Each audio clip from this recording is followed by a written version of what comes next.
کہ ووٹ دینے کی حد تک تو پہلے سے تعلق تھا. عملی سیاست میں مجھے جے یو آئی کی طرف سے کہا گیا کہ آپ ایڈوکیٹ جنرل کا ایک سلاٹ جو ہے وہ 2002 کے الیکشن میں، تو مجھے کہا گیا کہ آپ ایڈوکیٹ جنرل بھی بن جائیے. پھر میں نے انکار کر دیا. وہ ماشاء اللہ کا دور تھا مگر آج کے دور سے نسبتاً بہتر تھا. جمہوریت نہیں ہے ملک میں. میں نے دیکھا ہے، مجھ پہ گزری ہے. وہ سینٹ چلا کرتا تھا جو آج سینٹ چلتا ہے. کیا فرق تھا بنیادی طور پہ ایک عام آدمی کے لیے؟ پاکستان میں ہر آنے والا دن جو ہے ہر گزرے ہوئے دن کی نسبت زیادہ خراب ہوا. سب کو سر جوڑ کے بیٹھنے کا وقت ہے. سیاسی جماعتیں تو سر جوڑ لیتی ہیں مگر وہ سیاسی جماعتیں سر جوڑ لیتی ہیں جو اقتدار میں نہیں ہوتی. جو پارٹی اقتدار میں ہوتی ہے کھیل رہی ہوتی ہیں، اس لیے آپس میں نزدیک نہیں آتی. بلاول موجود تھے، میاں صاحب موجود تھے پنجاب ہاؤس میں. ان کو کہا گیا کہ جی اب یہ گورنمنٹ ٹاپل ہو گئی ہے، ہمارا کام ختم ہو گیا، یعنی الیکشن کروائیں. 9 مئی کو ہوا کیا تھا؟ انڈیپینڈنٹ شخص کے طور پہ جب ایگزامن کرتا ہوں تو ہوا تو غلط تھا.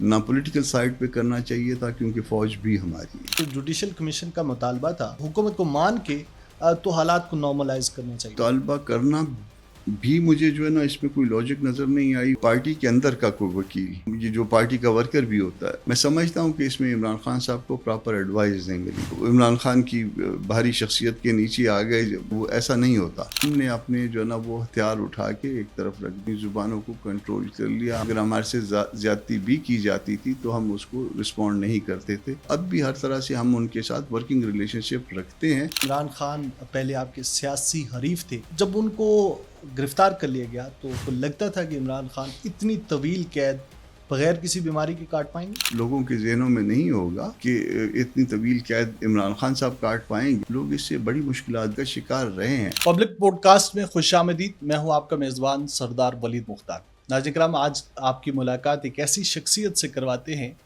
جو ہمیں 2 محاذوں پہ بہت سرگرم دکھائی دیتے ہیں، یعنی قانون سازی کا ماحول ہو یا پھر سیاسی جو مفاہمت ہے اس کا ماحول ہو.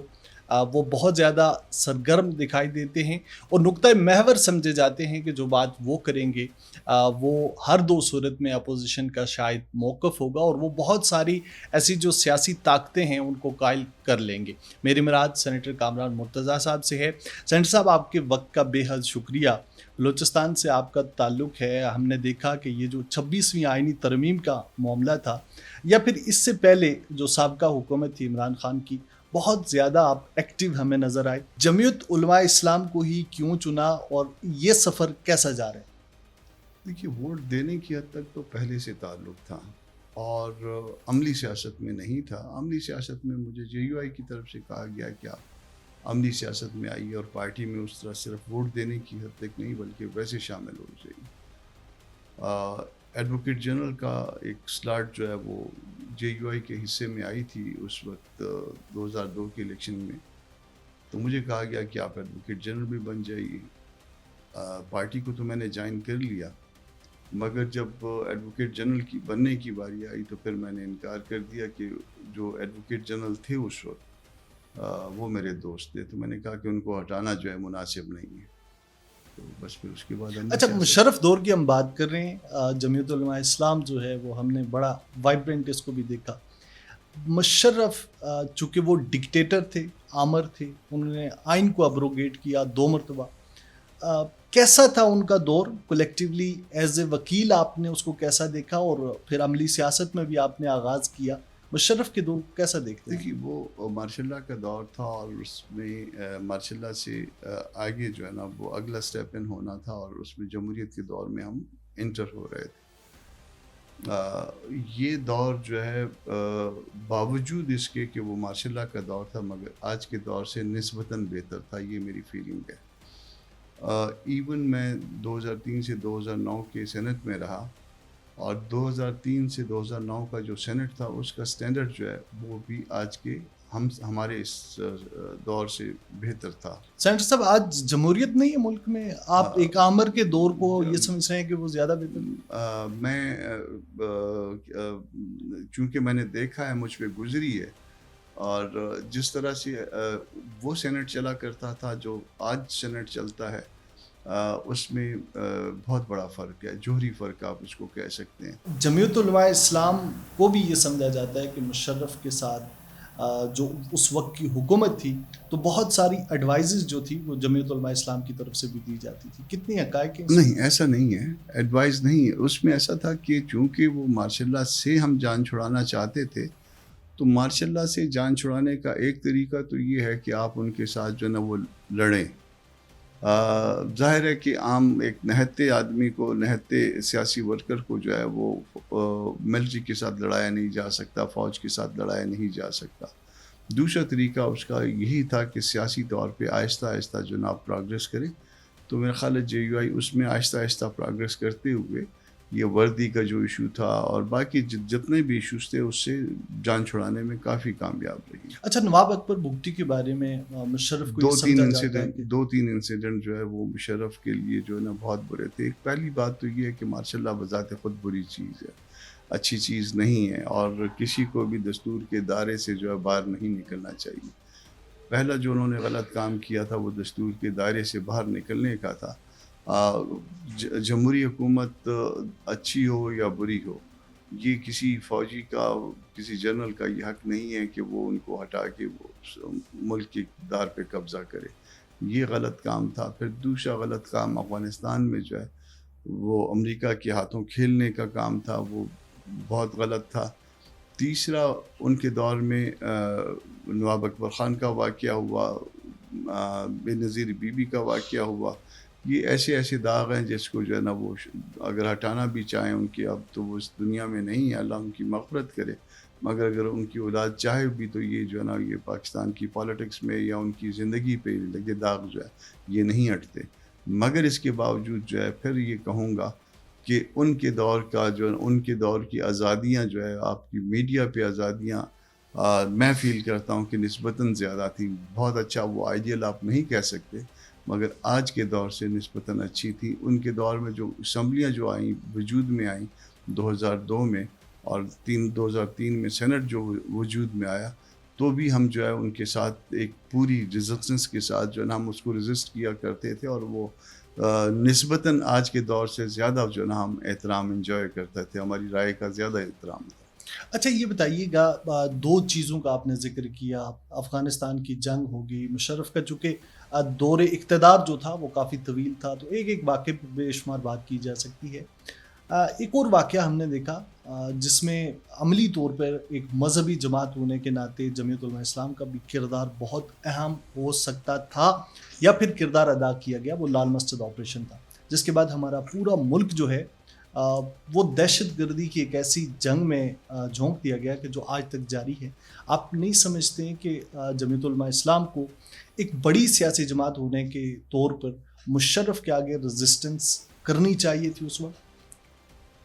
مشرف کے آگے ریزسٹ کیا بھی گیا تھا. اس میں صرف JUI نے نہیں ریزسٹ کیا تھا, بلکہ اس میں جو جہاں تک مجھے یاد پڑتا ہے کہ چودھری شجاعت والے اور باقی پولیٹیکل پارٹیز بھی کسی نہ کسی طرح سے کسی نہ کسی لیول پہ ریزسٹنس میں انوالو تھے.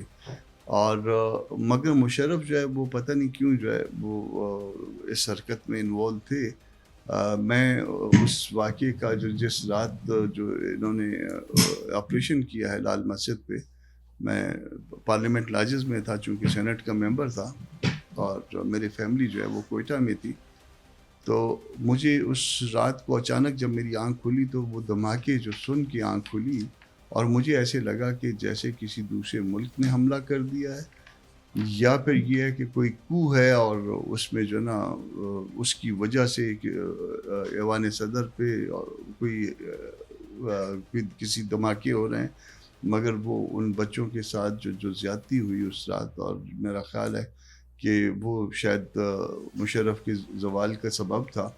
JUI نے اس کا مطلب وہ آپ کو بظاہر شاید کچھ چیزیں پتہ نہ ہو, مگر اپنا کردار بہرحال جو ہے نا وہ اس میں ادا کرتی رہی. اچھا, یہ بتائیے کہ سر کہ چونکہ آپ سینیٹر تھے, وہ آپ ایک سینیٹر کو ویل انفارمڈ سمجھا جاتا ہے, جو عام لوگ ہیں اس سے زیادہ. ہم دیکھتے ہیں کہ لال مسجد آپریشن کے بعد بہت بڑی ایک اسلحے کی کھیپ وہاں سے دکھائی جاتی ہے. یہ کہا جاتا ہے کہ ہزاروں دہشت گرد یہاں پہ موجود تھے. آپ کیا سمجھتے ہیں کہ بادی النظر میں کچھ ایسا تھا, یا پھر یہ جو حکومت تھی اس نے ایک یہ حکومتیں یہ ڈرامہ کرتی ہیں, جیسے کبھی جو ہے نا وہ عراق کے سفارت خانے سے جو ہے نا وہ اسلحہ برآمد دکھا دیا, آپریشن کرنا تھا اس وقت کی کچھ پولیٹیکل پارٹیز پہ, اور وہ عراق کے سفارت خانے کے ساتھ ان کو ٹیگ کر دیا. اب وہ دو برائیوں کو یکجا کرنا، یعنی آپ کا عراق کے ساتھ نہیں لگ رہی ہوگی اور آپ نے جو ہے نا ان پولیٹیکل پارٹیز کو انوالو کرنا ہوگا، تو اس طرح سے کر دیا. اسی طرح سے آپ یہ کہہ سکتے ہیں کہ وہ لال مسجد کے جو دوست تھے وہ ان کی بہت سی باتیں شاید حکومت وقت کو پسند نہ ہوں، وہ اس کو شدت سمجھتی ہوں، مگر اس کے باوجود جو ہے ان کا اسلحے والے معاملے سے کوئی تعلق نہیں تھا. اس میں کئی دن تک بعد میں بچوں کی جو ہے نا وہ اس میں ہڈیاں اور گوشت کے ٹکڑے جو ہے وہ وہاں سے کچرے سے برآمد ہوتے رہے. تو وہ ایک ظلم تھا اور وہ ظلم کیا گیا، اور اس میں حکومت جو ہے پوری شدت کے ساتھ شریک تھی. اچھا سر، سیاست اس کے بعد مشرف دور کے بعد ریسٹور ہو جاتی ہے، پاکستان کا ایک ایسا سا محترمہ بینظیر بھٹو کی شکل میں ہم سے جدا ہو جاتے ہیں، پیپلز پارٹی کو اقتدار مل جاتا ہے. مشرف کے فوراً بعد جو انتقال اقتدار تھا جس میں پیپلز پارٹی سامنے آ گئی، آپ نے وہ دور بھی دیکھا. یہ بتائیے گا کہ اگر ہم موازنہ کریں 2008-9 کا آج سے، تو کیا فرق تھا بنیادی طور پہ ایک عام آدمی کے لیے؟ مہنگائی یا ان چیزوں کو چھوڑ کر دیگر کیا فرق تھا جو آج آپ کو نظر نہیں آ رہا؟ ایسا ہے کہ پاکستان میں ہر آنے والا دن جو ہے ہر گزرے ہوئے دن کی نسبت زیادہ خراب ہوا ہے. یہ ہمارے ہاں جو ہے نا یہ خامی رہی ہے. بھلے آپ کو بظاہر جو ہے نا یہاں پہ سڑکوں پہ بڑی گاڑیاں نظر آتی ہوں گی، سڑکیں پھیل گئیں، گھر بڑے ہو گئے، مگر آپ دیکھیے کہ جہاں پہ کوئی آزادیوں کی بات تھی، ان فنڈامنٹل رائٹس کی بات تھی، وہ فنڈامنٹل رائٹ جو ہے نا ہر آنے والے دن میں شرنک ہوتے رہے ہیں. عدالتی آزادیوں کی بات تھی، عدالتی آزادیاں کم ہوتی رہی ہیں. عدالتوں میں مداخلت کی بات تھی، وہ زیادہ ہوتی رہی ہے. کرپشن کی بات تھی، وہ ہر آنے والے دن میں زیادہ ہوئی ہے.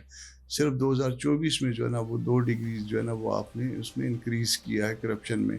تو ہم نے ہر آنے والا دن جو ہے نا اس میں کھویا ہے، پایا نہیں. اچھا، بنیادی وجہ چونکہ ہمیں یہ ماضی میں کہا جاتا ہے کہ پاکستان میں زیادہ تر اقتدار جو ہے وہ فوجی آمروں کے پاس رہا اور سیاستدانوں کو وقت نہیں ملا. لیکن ہم دیکھ رہے ہیں کہ پیپلز پارٹی کے دور سے لے کے اب تک سیاستدان ہی تو عملی طور پہ نظر آ رہے ہیں میدان میں. وزیر اعظم تو سویلین ہی ہوتا ہے، اس کے باوجود ترقی کیوں نہیں ہو رہی اور تنزلی کیوں ہوتی جا رہی ہے؟ اس میں ایک تو یہ ہے کہ فوج کو اگر فوجی آتے بھی ہیں تو فوج آپ کے ہمسایوں میں کیوں نہیں آتی ہے؟ اس کا مطلب ہے کہ کہیں نہ کہیں پہ ہم کسی نہ کسی حوالے سے ہم ان کو سپیس دیتے ہیں، تو وہ سپیس کی وجہ سے جہاں خلا وجود میں آتا ہے وہ خلا وہ جو آ کے پر کرتے ہیں. بھلے ان میں سے کچھ لوگ جو ہے ان کو عادت بھی ہوگی، وجہ بھی ہو سکتی ہے، مگر اگر وہ عادت ہی ایک وجہ بنائیں تو ہر آدھے مدت گزارنے کے بعد، یعنی 5-10 سال کی مدت گزارنے کے بعد جو ہے پھر نیا جو ہے نا ڈکٹیٹرشپ آپ کے سامنے آ جاتی ہے. پہلے تو ڈکٹیٹرشپ جو ہے وہ موجود ظاہر آپ کو نظر آیا کرتی تھی، اب اس کے بعد جو ہے وہ اسی طرح سے طریقہ بدل دیا گیا جس طرح سے پہلے ایک ملک دوسرے پہ قبضہ کرتا تھا، اور وہ اب وہ قبضے کی جو ہے نا وہ بظاہر جو ہے وہ شکل ختم ہو گئی ہے. ہمارے اوپر جو الزامات ہیں کرپشن کے حوالے سے، گو کہ ان پہ بھی الزامات ہیں جو مداخلت کرتے ہیں، مگر ہم پہ الزامات اگر ہم پہ یہ نہ ہوتے تو شاید یہ اس پاکستان کا یہ مقدر وہ نہ ہوتا جو آج ہم دیکھ رہے ہیں. آپ نے تصدیق کی ہے کہ سیاسی جماعتیں جو ہیں وہ اسٹیبلشمنٹ کی اعلی کار بنتی ہیں، جس کی وجہ سے اسٹیبلشمنٹ کو اسپیس ملتا ہے. ہم دیکھ رہے ہیں کہ عمران خان کی حکومت، پاکستان تحریک انصاف کی حکومت جو ہے وہ کام کر رہی تھی، اچھا برا، لیکن اس کے باوجود جو ہے جمعیت علماء اسلام فرنٹ لائن پہ ہمیں نظر آئی اور ایک پی ڈی ایم کی شکل میں آپ نے سڑکوں پہ مارچ کیا، آپ نے اسمبلی کے اندر جو ہے ایک چلتی حکومت کو رخصت کر دیا. اس میں بھی نظر بظاہر یہی تھا کہ آشیرواد یا پھر کہیں سے ڈکٹیشن مل رہی ہے. کیسے دیکھتے ہیں آپ اس کو؟ ایسا ہے کہ آپ کے ہاں جو ہے نا وہ جو بنیادی خرابی ہے، بنیادی خرابی اس بات میں ہے کہ آپ کے یہاں الیکشن جو ہے کبھی بھی فیئر اور فری نہیں ہوتے. وہ 2024 کا الیکشن لے لیں، 2018 کا لے لیں، 2013 کا لے لیں، جس الیکشن کو بھی آپ اٹھائیں کہ وہ فیئر اور فری نہیں ہوتے. جب فیئر اور فری الیکشن نہیں ہوتے تو پھر اس کا نتیجہ کیا ہوتا ہے کہ وہ جس کو آپ نے ایک انتظام کے تحت حکومت دی ہوتی ہے تو وہ دوسرے جو باقی سیاسی جماعتیں ہوتی ہیں وہ اس کے اگینسٹ جو ہے نا احتجاج کرنے لگ جاتی ہیں. آپ اس کو نیک نیتی سے کہہ سکتے ہیں، آپ اس کو کہہ سکتے ہیں کہ اس میں نیک نیتی شامل نہیں ہے. دونوں باتیں ہو سکتی ہیں، مگر احتجاج جو ہے وہ شروع ہو جاتا ہے، مگر اس کی وجہ جو ہے وہ اسٹیبلشمنٹ کا وہ انتظام ہوتا ہے جو کسی نہ کسی صورت میں وہ الیکشن میں وہ کرتے ہیں۔ نتیجہ یہی ہوتا ہے کہ ہر الیکشن کے بعد دیکھیے، 2018 کے الیکشن کے بعد دیکھیے تو بھی جو ہے نا سیاسی جماعتیں جو ہے متحارب ہو گئیں، اسی میں کیونکہ اسٹیبلشمنٹ کی مضبوطی ہوتی ہے۔ 2024 کے بعد دیکھیے پھر اس میں جو ہے نا فارم 45 47 کا مسئلہ ہے، تو اس متحارب ہونے کے پیچھے جو ہے نا وہی جو ہے عمل ہے اسٹیبلشمنٹ کا۔ 13 کے الیکشن کے پیچھے چلے جائیے، 13 کے ادھر جو اب ڈرنا تھا اس میں آپ دیکھ لیجئے، اس میں بھی جو ہے نا وہ 35 پینچروں کی بات تھی۔ تو یہ ہمیشہ جو کچھ بھی کیا جاتا ہے، یہ اسٹیبلشمنٹ دیوار کو ٹیڑھی کرتی ہے، اینٹ ٹیڑھی لگاتی ہے، اس کا نتیجہ یہ نکلتا ہے کہ باقی پارٹیاں دوسرے اینڈ پہ چلی جاتی ہیں۔ اس کو روکنے کے لیے اگر پارٹی وہ اسٹیبلشمنٹ جو ہے نا وہ طائب ہو جائے، اپنی جگہ پہ چلی جائے، تو پھر ہم جو ہے نا یہ آپس میں طے کر سکتے ہیں کہ جو پارٹی آئے گی وہ 5 سال کے لیے اپنی مدت پوری کرے گی اور معاملات چلیں گے۔ جو کچھ ہوا وہ تاریخ کا حصہ ہے، جے یو آئی کے پارٹ پہ، پی ٹی آئی کے پارٹ پہ، نون کے پارٹ پہ، مگر اس کی وجہ جو ہے، بنیادی وجہ جو ہے وہ اسٹیبلشمنٹ کا وہ گھناؤنا کردار ہے، جس کی وجہ سے دوسری پارٹیاں ایک دوسرے اینڈ پہ چلی جاتی ہیں۔ اچھا کامران مرتضیٰ صاحب، ہم دیکھ رہے ہیں کہ جب آپ اپوزیشن میں ہوتے ہیں، یعنی کوئی بھی سیاسی جماعت، خواہ وہ P T I who, Jamiat Ulema Islam who, Peoples party, Muslim league ہو، تو وہ بہت وائبرنٹ ہوتے ہیں، بہت علی اعلان یہ کہتے ہیں کہ جو اس وقت برسر اقتدار ہیں ان کو آشیرواد بھی حاصل ہے اور یہ الیکشن بھی چوری کر کے آئے۔ پاکستان میں یہ ایک معمول ہے۔ تو آپ نہیں سمجھتے ہیں کہ اب وہ وقت ہے کہ تمام سیاستدانوں کو، خواہ وہ جمعیت علماء اسلام ہو، پیپلز پارٹی، کوئی بھی سیاسی جماعت ہو، مسلم لیگ نون ہو، ایم کیو ایم ہو، سب کو سر جوڑ کے بیٹھنے کا وقت ہے؟ لیکن نظر نہیں آ رہا ایسا کہ سیاسی جماعتیں اب بھی انہوں نے اس سارے عمل سے کچھ سیکھا ہے۔ ایسا ہے کہ سیاسی جماعتیں تو سر جوڑ لیتی ہیں، مگر وہ سیاسی جماعتیں سر جوڑ لیتی ہیں جو اقتدار میں نہیں ہوتی۔ جو پارٹی اقتدار میں ہوتی ہے یا جو پارٹیز اقتدار میں ہوتی ہیں، وہ اسٹیبلشمنٹ کے ہاتھوں میں کھیل رہی ہوتی ہیں، اور چونکہ کھیل رہی ہوتی ہیں اس لیے آپس میں نزدیک نہیں آتی۔ اصل سیاست کا مقصد یہ نہیں ہے کہ آپ نے ہر قیمت پہ اقتدار میں آنا ہے۔ اصل سیاست کا مقصد یہ بھی نہیں ہے کہ آپ نے ہر قیمت پہ کوئی سیٹیں جیتنی ہیں۔ آپ نے لوگوں کو اویئرنیس دینی ہے، یہ سیاست کا مقصد ہے۔ آپ نے لوگوں کو خدمت کرنی ہے، یہ سیاست کا مقصد ہے۔ وہ ہم مقصد سے تھوڑے سے ہٹے ہوتے ہیں۔ ہمارے یہاں جو ایک رواج ہے کہ ان اینی کیس جو ہے نا وہ دوسرے کو ہرانا ہے، بھلے وہ جائز طریقے سے ہو، بھلے وہ ناجائز طریقے سے ہو، بھلے ایمانداری سے ہو، بھلے بے ایمانی سے ہو۔ یہ جو ہے ہم کو اپنے آپ کو مینٹ کرنا پڑے گا۔ جمہوریت کے لیے جو ہے 3-4 جو انگریڈینٹس ریکوائرڈ ہیں، اس میں ایک وہ آنیسٹی بھی ہے۔ اچھا یہ بتائیے گا، ہم دیکھ رہے ہیں کہ پہلی دفعہ اسلام آباد کی سڑکوں پہ ہم نے یہ دیکھا کہ جمعیت علماء اسلام کی جانب سے کچھ لوگ ایسے جو باوردی تھے، مولانا فضل الرحمان کو یہاں سلامی بھی دی گئی اس وقت جب عمران خان اقتدار میں تھے اور آپ مسلم لیگ نون کے الائنس میں تھے، پی ڈی ایم کی شکل میں۔ کیا آج آپ بطور سینیٹر یہ سمجھتے ہیں یا بطور سیاسی کارکن کہ جمعیت علماء اسلام کو اور دیگر جو سیاسی جماعتیں تھیں، اگر وہ یہ ایجیٹیشن نہ کرتی تو جو آج حالات ہیں شاید اس سے حالات مختلف ہوتے؟ ایسا ہے کہ وہ وردی کی جہاں تک بات کی تو وردی جو ہے وہ وردی کوئی فوج کی وردی تو ہے نہیں ہے، وہ ایک مخصوص ڈریس ہے، اور مخصوص ڈریس جو ہے وہ اس لیے ہے کہ وہ کسی طرح سے آئیڈینٹیفائی ہو جائے۔ یعنی جب ہم لوگ 6 لوگ بیٹھے ہیں اور ایک پارٹی سے تعلق رکھتے ہیں، اس میں کوئی شخص کوئی مخصوص طرز کے کپڑے پہنے گا تو وہ صرف آئیڈینٹیفیکیشن کے لیے ہے۔ آپ نے ان کے ہاتھ میں کوئی ہتھیار نہیں دیکھا ہوگا، آپ نے ان کی طرف سے کوئی تشدد کا کوئی واقعہ سنا بھی نہیں ہوگا، نہ آئندہ سن سکیں گے۔ تو وہ صرف ہم اپنے لوگوں کو ایک نظم کے اندر رکھنے کے لیے ہمارے کچھ رضاکار ہوتے ہیں، اور یہ رضاکاروں کا والا معاملہ جو ہے نا، آپ قائد اعظم کے دور میں چلے جائیے تو وہ مسلم گارڈز تھے۔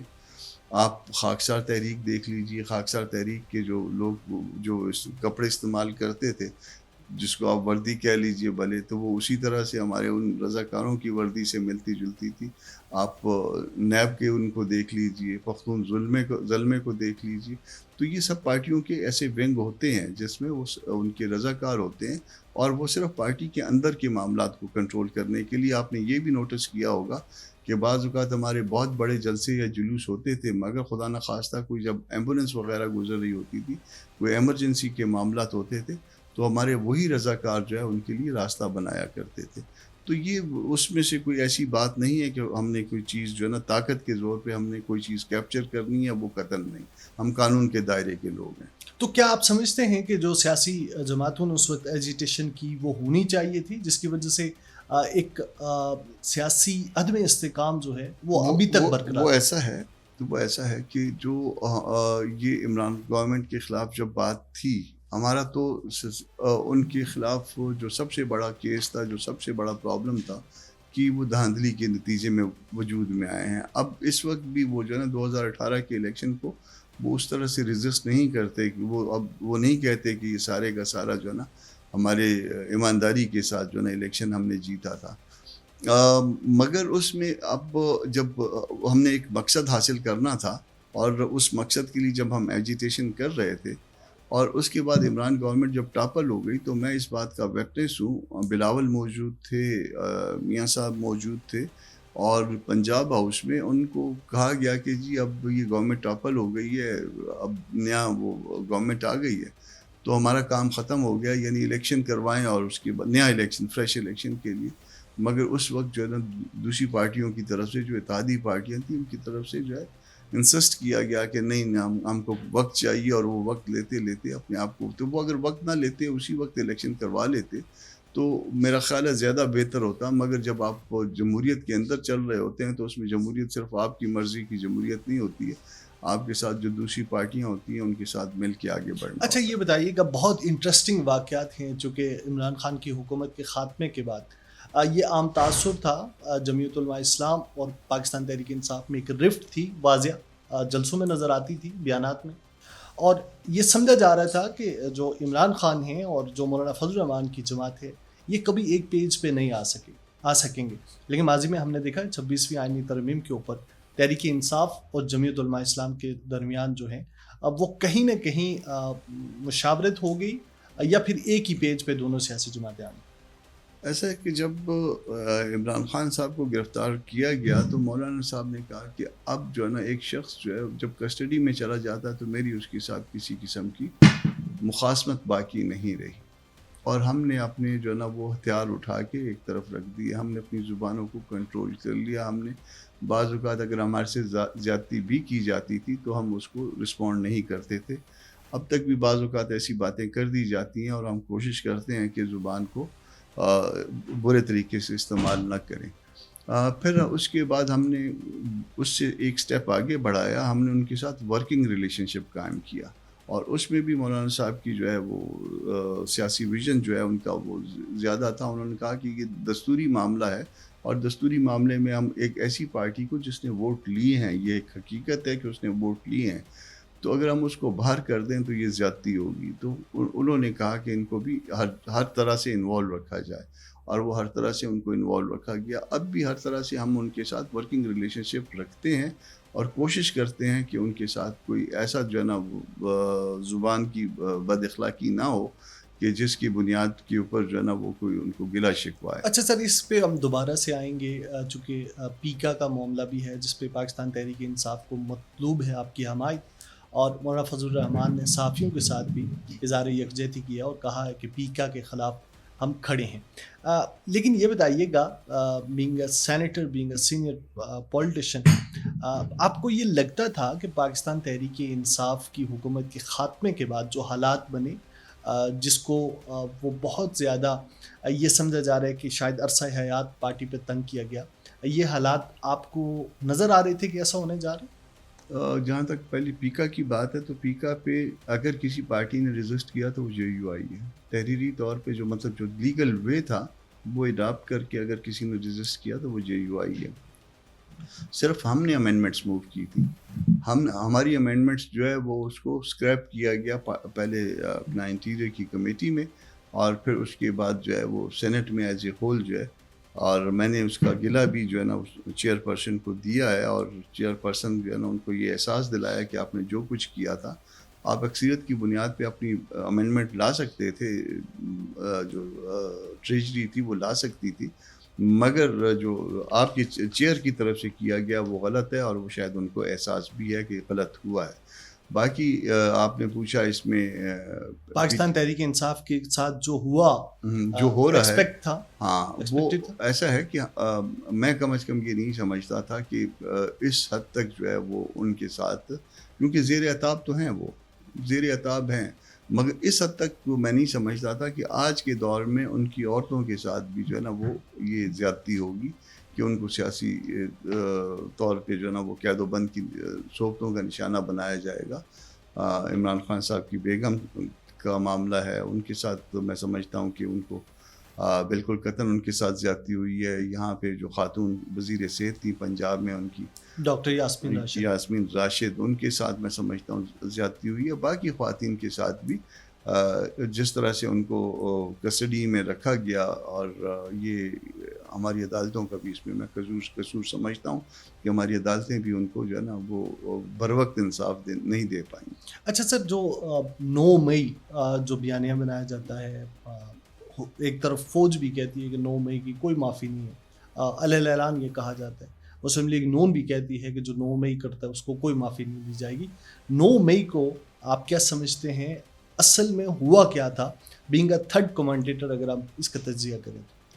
دیکھیے 9 مئی کے پیچھے، جب 9 مئی کو میں اپنے طور پہ ایک انڈیپینڈنٹ شخص کے طور پہ جب ایگزامن کرتا ہوں تو ہوا تو غلط تھا، نہیں کرنا چاہیے تھا، نہ پولیٹیکل سائڈ پہ کرنا چاہیے تھا، کیونکہ فوج بھی ہماری ہے، ادارے سارے، فوج ہو، عدلیہ ہو، یہ سارے ہمارے اپنے لوگ ہیں، ہمارے اپنے بھائی ہیں، ہمارے اپنے بچے ہیں۔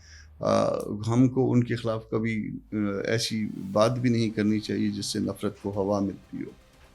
چیز جائے کہ ہم ان کی انسٹالیشنز پہ یا جہاں وہ رہتے ہیں ان کے اوپر جو ہے نا کوئی ایسا قانون ہاتھ میں لے، تو یہ ہمارا حق نہیں ہے۔ مگر اگر اس میں کوئی پولیٹیکل لوگ انوالو تھے تو مجھے جو ہے نا یہ شبہ ہوتا ہے کہ اس میں کوئی نان پولیٹیکل لوگ بھی انوالو تھے، اور کہیں نہ کہیں پہ ان کو یہ سب کچھ جو ہے، کہیں نہ کہیں یہ کنیکشن جو ہے وہ اسی ادارے کے اندر سے بھی حاصل تھا۔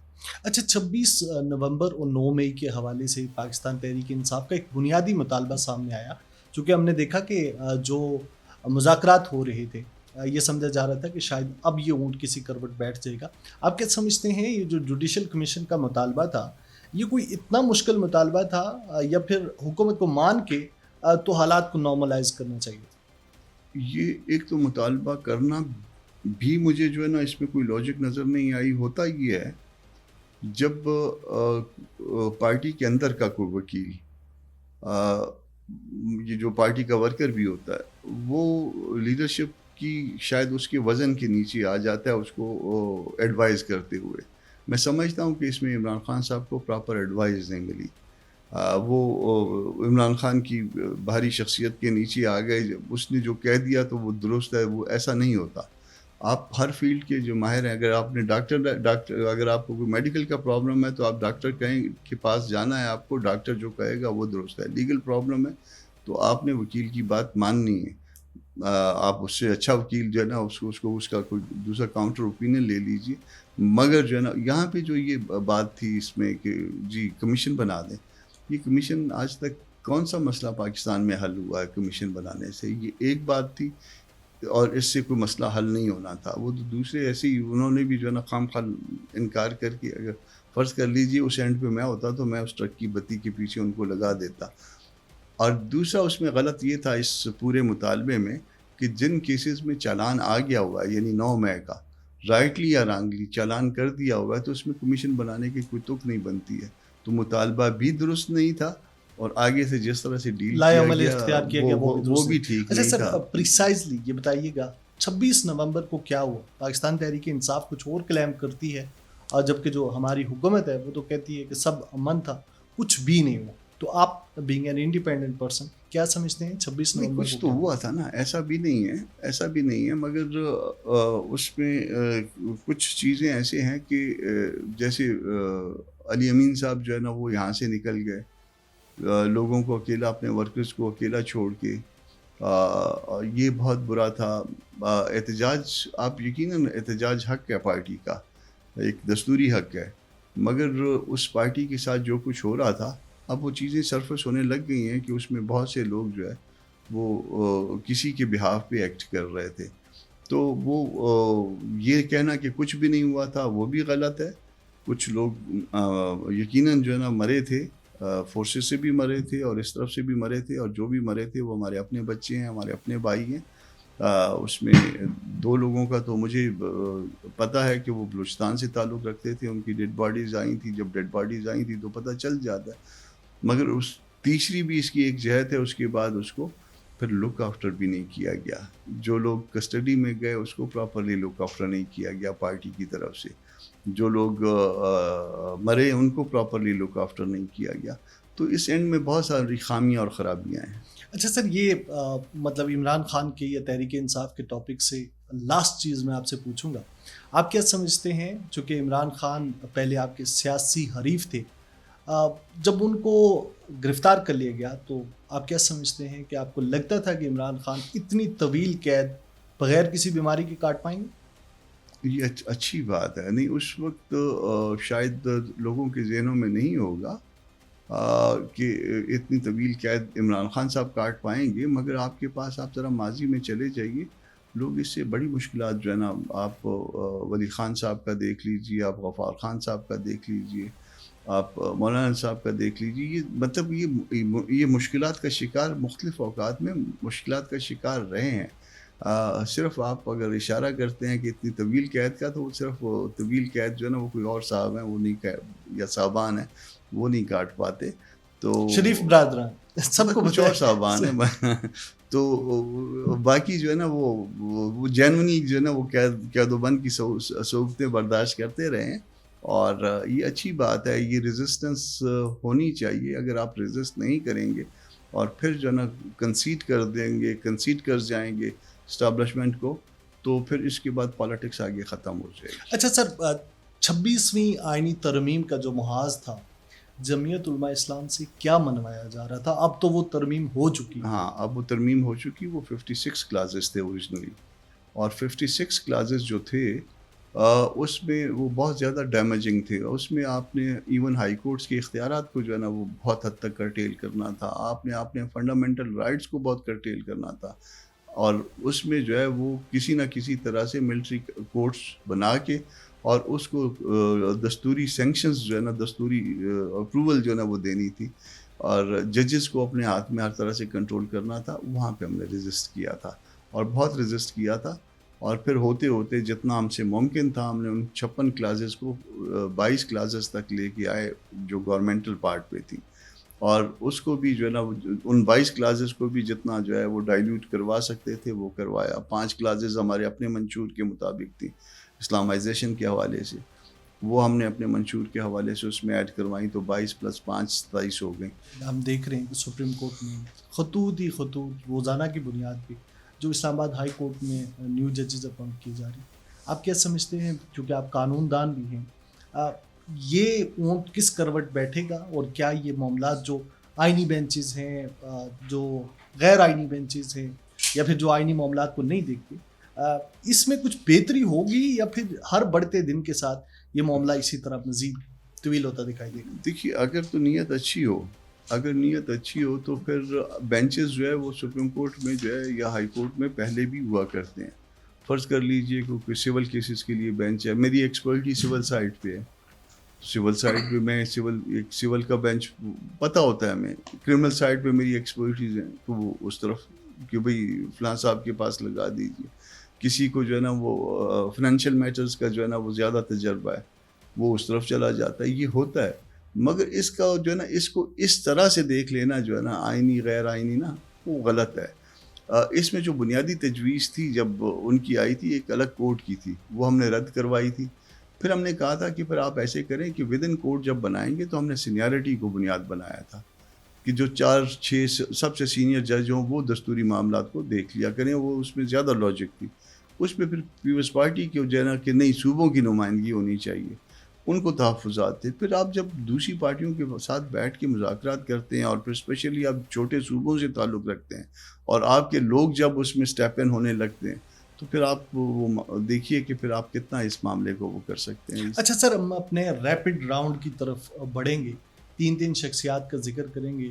آپ نے اس میں سے پسندیدہ یا بہتر شخصیت کا بتانا ہے. یہ بتائیے 3 آمروں کا اگر ذکر کیا جائے، جنرل ایوب، ضیاء الحق اور پرویز مشرف، تو ہیں تو سب عامر، لیکن آپ کیا سمجھتے ہیں بہتر عامر شخصیت کو پسند نہیں کیا جا سکتا، ریجیکٹڈ. Thank you. اچھا یہ بتائیے پسندیدہ شخصیت سیاست دانوں میں نواز شریف، عمران خان یا آصف علی زرداری؟ مولانا مفتی محمود. بہتر وزیر اعظم کون؟ عمران خان، شہباز شریف، گیلانی یا پھر نواز شریف؟ میرا خیال ہے کہ کسی نے کوئی پراپر پرفارم نہیں کیا. اچھا سر، وزیر داخلہ کا بڑا رول ہوتا ہے. شیخ رشید، رانا ثناء اللہ یا پھر آج کے محسن نقوی؟ محسن نقوی ان میں زیادہ ایکٹیو ہیں، آپ اس کو کہہ سکتے ہیں، ایکٹیونیس کا وہ دے سکتے ہیں، مگر وہ ہر فن مولا ہے. اچھا، کس آرمی چیف کا جو ان کی سروس کا دور تھا وہ پاکستان کے لیے مجموعی طور پر بہتر رہا؟ مشرف کیانی یا جنرل باجوہ؟ جنرل کاکڑ. اچھا جنرل بھائی کا. اچھا سر، 2-3 چیزیں یہ بتائیے، پسند کی شادی کی آپ نے یا لو میرج تھی یا پھر ارینج میرج تھی؟ Arrange marriage. پسندیدہ شاعر؟ فراز ہیں، فیض ہیں، منیر نیازی ہیں. میوزک سنتے؟ سنتا ہوں. کس کو سنتے ہیں؟ جگجیت کو سنتا ہوں. جو بھی اچھا غزل، جو بھی اچھا گا لے، ایون بعض ان نون ہو، اگر اچھا گا رہا ہے یا گا رہی ہے تو میں غزل کو پسند کرتا ہوں. جمعیت علماء اسلام تو میوزک کو آرام سمجھتی ہے؟ نہیں، کبھی بھی آرام نہیں کہا. مگر یہ مولانا کے ساتھ کبھی اگر آپ بیٹھیں تو وہ شاعری اس کی جو ہے نا میرے سے اچھی شاعری سنتا ہے وہ، بلکہ وہ پڑھتا بھی اور بڑے مزے سے پڑھتا. سینٹر صاحب، آپ کے وقت کا بے حد شکریہ. ناظرین، امید ہے کہ آج کے اس پوڈ کاسٹ سے آپ نے سینٹر کامران مرتضیٰ کی جو باتیں ہیں وہ سنی ہیں اور ان میں سے تاریخی حقائق کو مد نظر رکھتے ہوئے بہت ساری چیزوں سے استفادہ کیا ہوگا. مجھے دیجیے اجازت. اللہ ہم سب کا حامی و ناصر.